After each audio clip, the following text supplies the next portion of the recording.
Gostaria de convidar a fonoaudióloga, a senhora Helena Noemi Moreira Sierra, especialista em disfagia e voz, em cancerologia de cabeça e pescoço, neuroreabilitação, membro do grupo de pesquisa em ELA da Unifesp. Bom dia a todos. Hoje eu estou apresentando essa aula no lugar, entre aspas, né, da doutora Adriana Leicoda. Ela pede desculpa por não estar aqui, mas ela está num evento em Ribeirão. Então, coube a minha incumbência de estar falando a vocês nessa manhã. Eu estou aqui integrando a equipe de fono do setor, né, de ELA.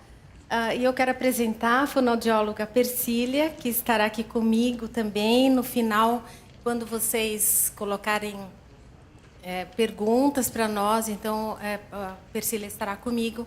Estaremos juntas aqui trabalhando em equipe. Eu agradeço muito a todos vocês a oportunidade de estar aqui falando num evento de tamanha importância, tanto para os pacientes quanto para nós profissionais. O estudo de hoje, a aula de hoje, né, ela contempla as questões fonoaudiológicas, e eu vou começar falando sobre duas grandes vertências da fonoaudiologia, que são elas a alimentação e a comunicação. Pensando na alimentação, existe uma interface entre a disfagia com a respiração. Pensando em comunicação, nós vamos pensar em fala, voz e respiração. Essas duas vertentes, elas precisam trabalhar integradas aos fatores da questões de postura corporal, postura cervical, musculatura orofacial, a própria respiração e questões cognitivas. Questões essas que têm sido hoje motivo de discussão e pesquisa na literatura. Falando em condutas clínicas, né? As condutas clínicas elas têm que ser muito bem planejadas e abordadas através de uma avaliação completa, uma avaliação muito bem feita, e essa avaliação ela é apropriada a cada caso. Então, com relação à alimentação, o paciente precisa de gastrostomia, ele precisa de sonda nasoenteral, ele precisa de sonda nasogástrica, ele vai para a via oral, ou então ele precisa de uma via mista. Com relação às características da alimentação, qual a consistência apropriada para aquele caso, qual a temperatura, qual a quantidade, qual a viscosidade, se esse paciente, se ele pode grominha ou se ele não pode. Com relação ao posicionamento para se alimentar e utensílio para se alimentar, as questões de tosse, eficácia e respiração, elas estão inteiramente ligadas também à parceria da fisioterapia e da terapia ocupacional. Voltando ali no alimento, só para eu complementar, nós trabalhamos associados também com uma grande parceria aí com a nutrição, porque sem a nutrição, a nutricionista, a gente já pode se perder nas nossas condutas também. Há uma preocupação muito grande também inerente com relação à higiene oral, né? E nesse quesito higiene oral também temos a grande parceria aí da odontologia e da enfermagem.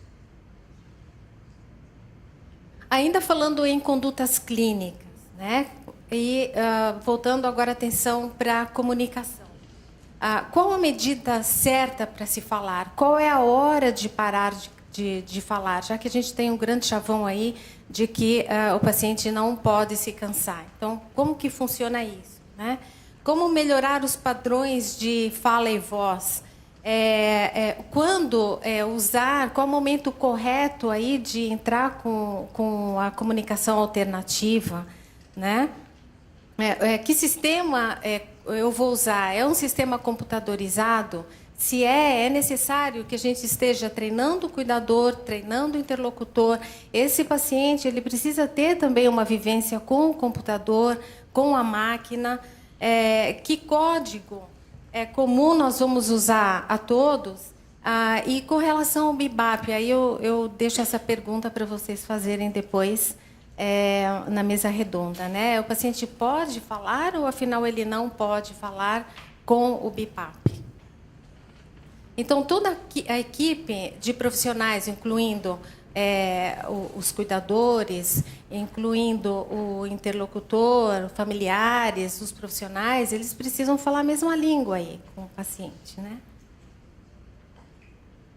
Agora nós vamos falar sobre a disfagia, né? Que é a dificuldade de alimentação.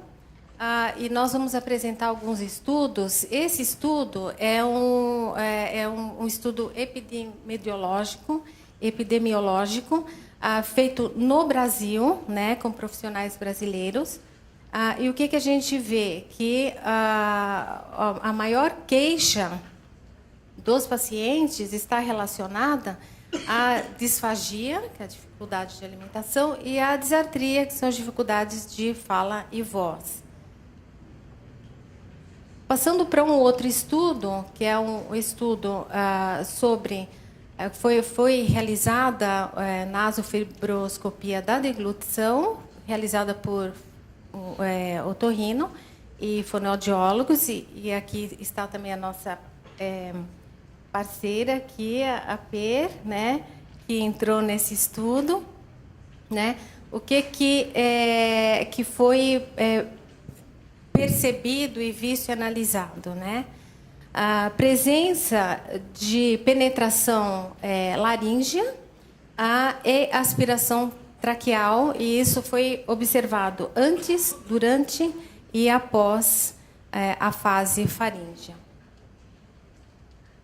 Então, a gente pode observar ali na tabela a grande incidência aí de disfagia para líquidos. E aí entra uma grande preocupação nossa com relação à desidratação do paciente, porque se ele não pode tomar líquidos, ou se ele tem que evitar, né, como fazer isso? Então, ele pode desidratar e aí ele desenvolver outras complicações orgânicas.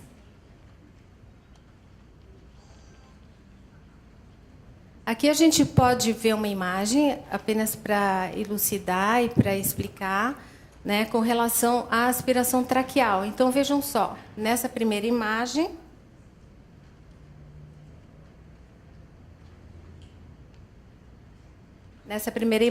então, o que é a aspiração traqueal? A aspiração traqueal, o resíduo alimentar, ele vai além, para baixo das pregas vocais. Então, se a gente for olhar essa imagem vista do alto, aqui estão as pregas vocais, aqui está a traqueia. Se acontecer penetração laríngea, o que acontece? O resíduo ele fica acima das pregas vocais. E se o paciente estiver apresentando estase, quando aparece aquela queixa do paciente, que ele diz que ele sente algo parado na garganta, né? Então, esse é um resíduo que acaba trazendo um risco também, porque ele pode se engasgar com o próprio resíduo, né? Se ele não tiver força de tosse, se ele não apresentar pigarreio ou uma outra forma de limpeza, ele pode se engasgar com o resíduo. Esse estudo ele é muito interessante, né? Ele fala sobre a dor à deglutição. Então, foram estudados pacientes que referiam dor à deglutição, que é a odinofagia, né? O que foi percebido? Que, sim, que no segundo grupo, né, o primeiro grupo são pacientes que apresentam disfagia leve a moderada, e o segundo grupo, moderada a grave. No segundo grupo, os pacientes referem, 91,6% deles referem odinofagia, né? Então, dor é a deglutição. Então, veja só, o que justifica, né? O que eles falam aí que pode justificar a presença de dor, né? a degeneração das propriedades elétricas e mecânicas dos músculos. Então, essa degeneração vai acabar implicando na perda de força e coordenação. E implicando também, levando essa perda de força e coordenação, vai levando a um estresse de ligamentos e tendões e articulações. Então, o paciente acaba precisando repetir, deglutir várias vezes, né, repetidas vezes, o que vai acabar gerando um processo inflamatório e levando à dor. Uma outra hipótese desse estudo é que o esforço e a fadiga possam ter sido interpretadas como dor. Então, o paciente ele sinalizar essa fadiga como dor. Que essa dor pode ser uma combinação da falta de inervação e de espasticidade. E ainda que essa presença de dor pode ser a falta de coordenação entre os músculos elevadores da laringe e do cricofaríngeo. E ainda essa presença de dor pode ser atribuída à fraqueza, à fadiga dos músculos faríngeos e laríngeos e ainda à hipertonia do esôfago. Esse é um outro estudo bastante interessante, um estudo muito bonito mesmo, que ele descreve 3 casos de pacientes que têm a síndrome da cabeça caída, na doença do neurônio motor. Então, foram realizadas 2 avaliações, avaliação clínica e eletroneuromiografia. 2 grupos foram estudados, o grupo precoce e o grupo tardio, aí entre 3 e 24 meses o precoce, e o tardio entre 3 e 8 anos. O que foi encontrado? Né? Que a disfagia e a disartrofonia foram sinais clínicos comuns aos 3 casos apresentados. Então, na literatura, foi encontrada uma relação de alteração de língua e alteração da musculatura cervical. O que é mais importante, o que ficou bem marcado nesse estudo, né? Que a fraqueza da musculatura extensora, ela causa impacto na biomecânica da deglutição. Então, veja só, o paciente, aí ele tem esse movimento de queda de cabeça, porque ele não tem força dessa musculatura extensora, e aí ele acaba perdendo o foco, né? Da deglutição, quando ele tenta se aprumar, quando ele tenta ajustar a cabeça, ele perde a estabilidade laríngea, e é quando o paciente acaba engasgando. Com relação à intervenção nutricional, quais são os fatores de risco para a desnutrição? Então, a gente vê aqui. Todos esses, é interessante a gente observar que todos estão associados à disfagia. Então, veja, o paciente ele tem dificuldade de se comunicar, ele tem dificuldade de dizer aquilo que ele está sentindo, né? Aquilo que ele quer. Ele apresenta fadiga durante a alimentação e ele apresenta excesso de salivação, que é a cialorreia, e apresenta a disfagia. Então, a gente precisa ter um olho específico, né, voltado aqui para a disfagia. Quando a gente pensa que esse paciente ele não consegue se comunicar adequadamente, ele está cansado, ele se cansa, ele tem essa salivação em excesso, são fatores que predispõem à disfagia. Esse outro estudo com relação à perda de peso. O que eles quiseram ver e analisar e acharam, né, os achados foram que a perda de peso está associada com menor qualidade de vida e menor sobrevida. Então, o paciente, o que tem se visto é que o paciente ele apresenta perda de peso associada a um esforço maior da parte respiratória, né, e associada também a questões relativas à força de deglutição, às questões de deglutição. Então, ele acaba perdendo peso. Então, a disfagia contribui também para a perda de peso do paciente.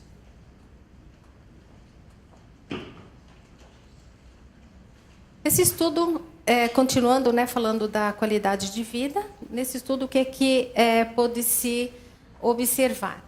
Que o grupo disfágico teve pior qualidade de vida, né? Ele tem maior necessidade de seleção do alimento, maior tempo de refeição, ele precisa de maior tempo de refeição, ele acaba tendo menos vontade de comer, né, porque ele demora muito tempo para comer, e tem medo de deglutir. Então, o grande foco desse protocolo de qualidade de vida é a saúde mental e a vida social do paciente.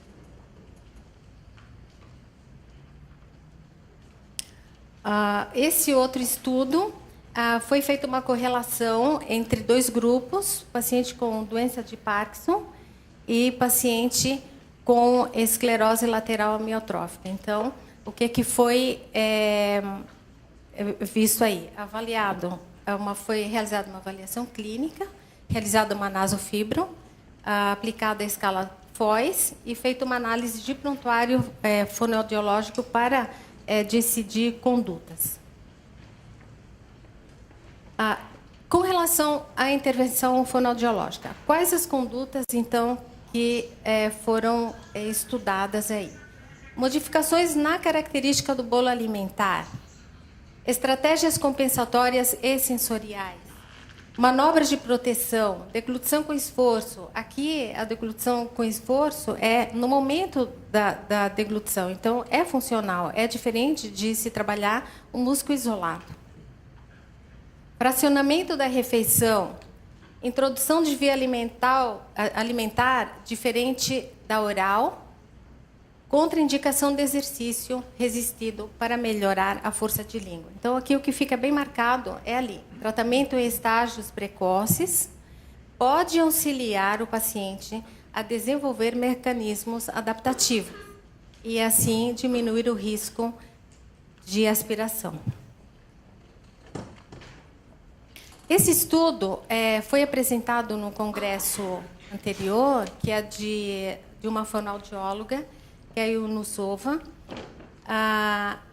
e ela chama atenção para os fatores preditivos de sobrevida. Então, ela elege aqui 5 itens bastante interessantes, importantes, com relação a CVF, o início bulbar da doença, a incompetência velofaríngea, a inteligibilidade de fala e a disfunção de língua. Agora, falando sobre a comunicação. Lá atrás, a gente falou sobre as questões cognitivas, né, que tem sido foco hoje de pesquisa e discussão na literatura. Esse estudo ele fala sobre os sintomas neuropsiquiátricos que vêm sido que os pacientes têm apresentado antes da doença ou no início da doença. Então, veja, presença de déficits cognitivos em ela, associação dela com DFT, que é a demência frontotemporal, que está associada com o pior prognóstico. Aí, os sintomas comportamentais, como eu disse, eles aparecem antes dos sintomas motores clássicos. É o que acontece, o paciente fica mais atento aos sintomas motores clássicos e ele acaba, e a família, não percebendo que existem sintomas comportamentais que eles já chegaram antes, muitas vezes, dos sintomas motores clássicos. Essa questão toda de cognitiva, né, cognição, ela pode afetar as decisões, né, queixas. Então, o paciente ele acaba tendo dificuldade de dizer aquilo que ele sente, porque ele não tem cognitivo que responda para essas questões, né?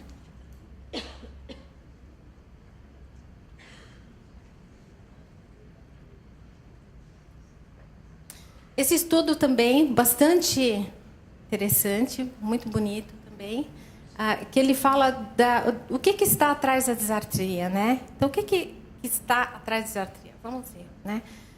Foram aplicadas provas aos pacientes que participaram desse estudo, de nomeação, soletrar, compreensão gramatical, prosódia, consciência fonológica e ortografia. O que foi visto?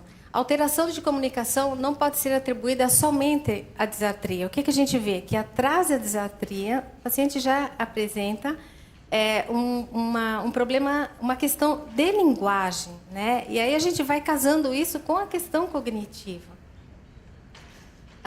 Então, como o paciente, como nós saberemos que esse paciente ele apresenta essa questão aí. Então, é necessário que sejam feitas, que seja feita uma avaliação multidimensional da linguagem e essa avaliação é feita por uma equipe.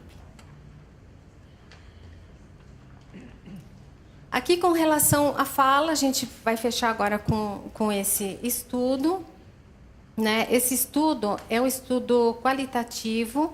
Ele fala sobre a interferência da participação comunicativa de pacientes que apresentam desordens, inclusive de ela, né? Em ela.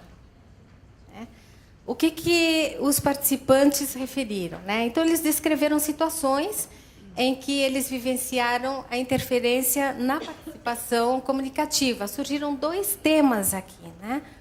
A interferência tanto funcional quanto emocional, a interferência que limita a realização de tarefas e ela traz consequências emocionais.